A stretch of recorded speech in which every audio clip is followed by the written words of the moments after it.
அத்தனை பேரும் அல்லம்படி 6 முதல் 60% வரை ஆடி தள்ளுபடியுடன் சூப்பர் சரவணா ஸ்டோர்ஸ், சென்னை, மதுரை, கோவை. ஊபியின் தேர்தல் களம். தொகுதி பங்கீட்டில் வெடித்த மோதல். ராகுல் காந்தி வைத்த செக். நம் நாட்டினுடைய அரசியல் இதய பகுதியாக கருதப்படக்கூடிய உத்தரப்பிரதேசத்துல 2027ஆம் ஆண்டு நடைபெறவுள்ள சட்டமன்ற தேர்தலுக்கான அரசியல் களம் இப்போதே சூடுபிடிக்க தொடங்கியிருக்கு.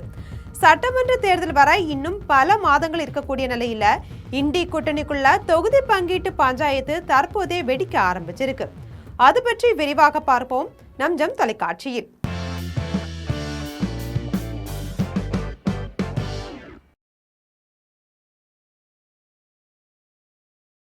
உத்தரப்பிரதேச மாநில காங்கிரசினுடைய சமீபத்தில் புதிய பொறுப்பாளராக நியமிக்கப்பட்டிருக்கக்கூடிய ராஜேந்திர பால் கௌதம் வர இருக்கக்கூடிய சட்டமன்ற தேர்தலில் சமாஜ்வாதி கட்சிக்கு இணையாக காங்கிரசும் சமமான தொகுதிகள் வேண்டும் அப்படின்ற கோரிக்கையை வச்சிருக்காரு. அது மட்டும் இல்லாம பகுஜன் சமாஜ் கட்சி தலைவர் மாயாவதியை பாராட்டியும் பேசியிருக்காரு அவரு. இந்த கோரிக்கை சமாஜ்வாதியின் தலைவர் அகிலேஷ் யாதவுக்கு மறைமுக அழுத்தத்தை ஏற்படுத்தியிருக்கு. அத்துடன் ஊபி அரசியல் வட்டாரத்துல பெரும் விவாதத்தையும் கிளப்பியிருக்கு. அந்த மாநில உள்ளூர் அரசியல் வட்டாரங்கள் அளிக்கக்கூடிய தகவலின்படி மொத்தம் இருக்கக்கூடிய 403 சட்டமன்ற தொகுதிகள்ல தங்களுக்கு குறைந்தது 150 இடங்கள் வேண்டும் அப்படின்னு பிடிவாதமா காங்கிரஸ் டிமாண்ட் செய்யறாங்க. ஆனா சமாஜ்வாதியோ காங்கிரசினுடைய வளர்ச்சியை மதிக்கிறோம், இருந்தாலும் 70 முதல் 80 இடங்களுக்கு மேல ஒரு தொகுதி கூட ஒதுக்க முடியாது அப்படின்னு கையை விரிச்சிருக்காங்க. இதன் காரணமா இரண்டு கட்சிகளிடையேயான பேச்சுவார்த்தையில பெரும் முட்டுக்கட்ட விழுந்திருக்கு.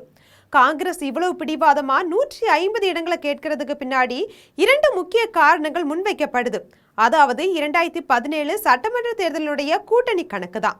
அப்போதைய சமாஜ்வாதி ஆட்சியில இருந்தபோது அகிலேஷ் யாதவ் தலைமையிலான அரசு காங்கிரஸ்க்கு 114 இடங்களை ஒதுக்கியிருக்காங்க. அதுல காங்கிரஸ் 105 இடங்கள்ல போட்டியிட்டு இருக்காங்க.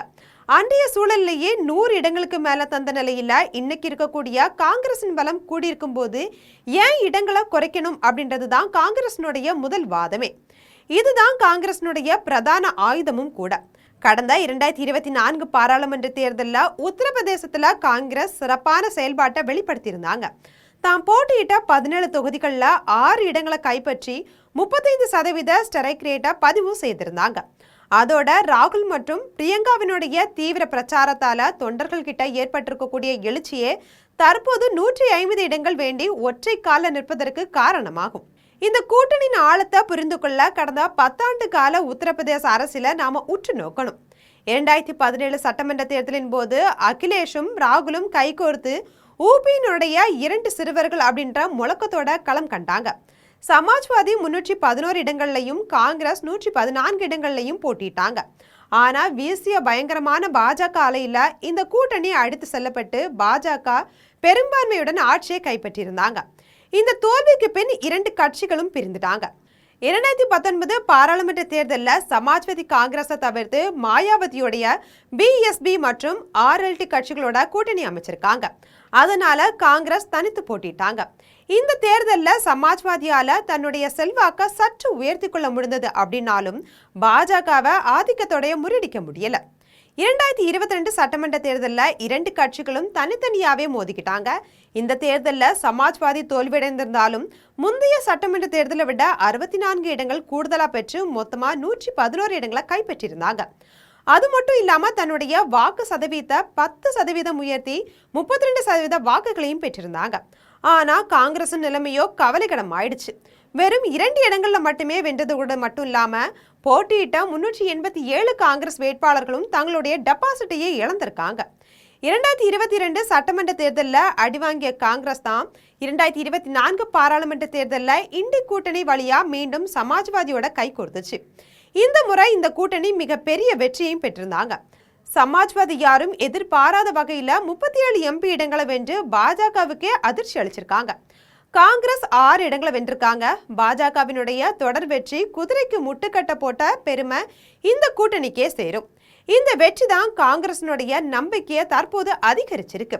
அப்படி இருந்தாலும் தற்போதைய கள யதார்த்தத்தின்படி உத்தரப்பிரதேசத்துல பாஜகவிற்கான முதன்மை எதிர்க்கட்சி சமாஜ்வாதி தான் அப்படின்றதுல மாற்று கருத்து கிடையாது. அங்க அவங்களுக்கு பலமான உள்கட்டமைப்பும் தொண்டர் படையும் இருக்கு. தற்போது காங்கிரஸ் புதியதொரு அரசியல் சதுரங்க ஆட்டத்தை தொடங்கி இருக்காங்க. புதிய காங்கிரஸ் பொறுப்பாளர் ராஜேந்திர பால் கௌதம் மாயாவதியை பாராட்டி பேசியிருக்கிறது தற்செயலானது அல்ல.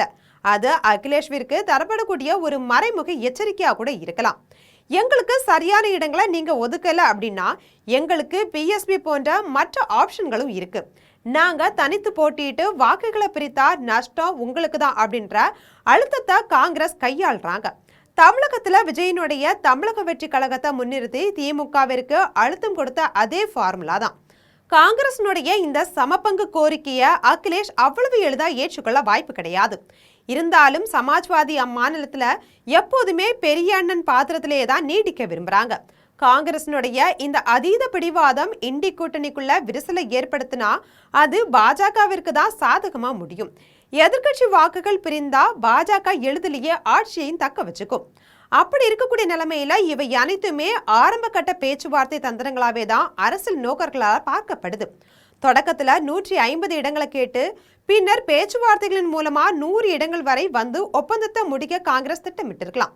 வரும் மாதங்கள்ல அரங்கேற இருக்கக்கூடிய அதிகாரப்பூர்வ தொகுதி பங்கீட்டு பேச்சுவார்த்தை தான் உத்தரப்பிரதேச அரசியலினுடைய திசையை தீர்மானிக்க போகுது. இதை கணக்குல வைத்துதான் பாஜக 2027 வர வேண்டிய சட்டமன்ற தேர்தலை இந்த வருடத்தினுடைய இறுதிக்குள்ளேயே கொண்டு வர முயற்சிக்கிறாங்க.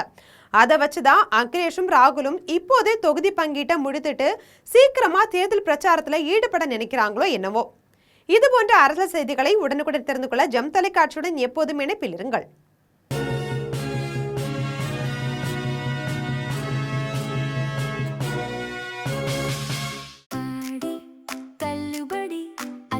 பேரும் அல்லும்படி 6 முதல் 60% வரை ஆடி தள்ளுபடியுடன் சூப்பர் சரவணா ஸ்டோர்ஸ், சென்னை, மதுரை, கோவை.